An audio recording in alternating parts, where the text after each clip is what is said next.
Fact number guys, कौन सोच सकता है कि जिस महिला ने अपनी शुरुआत बैंक में एक सफाई कर्मचारी के रूप में की हो, वो उसी बैंक में एक अधिकारी बन जाएगी।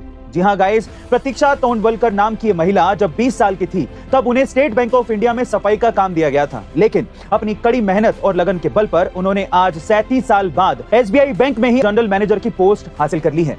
दरअसल 20 साल की उम्र में प्रतीक्षा के पति की मृत्यु हो गई थी, जिसके गम में वो पूरी तरह से टूट गई थी, लेकिन सिर्फ अपने बेटे के लिए उन्होंने खुद को संभाला और नौकरी करने का फैसला किया और एसबीआई बैंक में एक सफाई कर्मचारी के रूप में पार्ट टाइम जॉब शुरू कर दी, जहां वो सुबह 2 घंटे झाड़ू लगाने, वॉशरूम की सफाई करने और फर्नीचर की धूल झाड़ने का काम करती थी, जिससे उन्हें हर महीने 60 से 65 रुपए मिलते थे। लेकिन बावजूद इसके उन्होंने हार नहीं मानी और एक नए सिरे से खुद पर मेहनत की, जिसका रिजल्ट ये है कि वो आज उसी बैंक में एक बड़ी अधिकारी हैं। गाइस, सलाम है उनके इस हौसले को। ऐसे अमेजिंग मोटिवेशनल वीडियोस के लिए शेयर, सब्सक्राइब एंड लाइक। मिलते हैं अगली वीडियो में।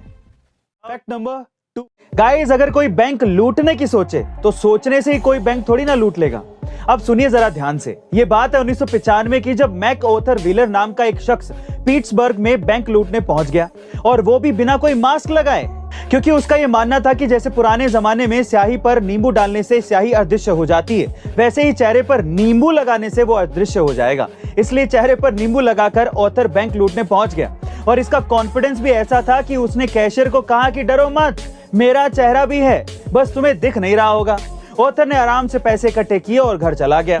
पर अब क्योंकि इसकी पहचान जगजाहिर थी, इसीलिए पुलिस ने चंद घंटों में उसे पकड़ लिया। गाइस, बेवकूफी की इस घटना पर अब साइकोलॉजी के सिलेबस भी चलते हैं। आपका इसके बारे में क्या ख्याल है, कमेंट सेक्शन में जरूर लिखिएगा। और ऐसे अमेजिंग वीडियोस के लिए शेयर, सब्सक्राइब एंड लाइक। मिलते हैं अगली वीडियो में। फैक्ट नंबर 3 गाइस, श्रीला प्रभु जी एक ऐसे सन्यासी थे जिन्होंने पाकिस्तान में 12 कृष्ण मंदिर बनवाए थे, जहां आज भी रोज शाम को श्रीमद् भागवत गीता का पाठ पढ़ाया जाता है। यही नहीं, उन्होंने पूरी दुनिया के अलग अलग देशों में करीब 108 मंदिर बनवाए थे, जहां जाकर वो लोगों को गीता का महत्व समझाते थे। और इसी तरह एक बार वो गीता का ज्ञान देने अमेरिका गए हुए थे।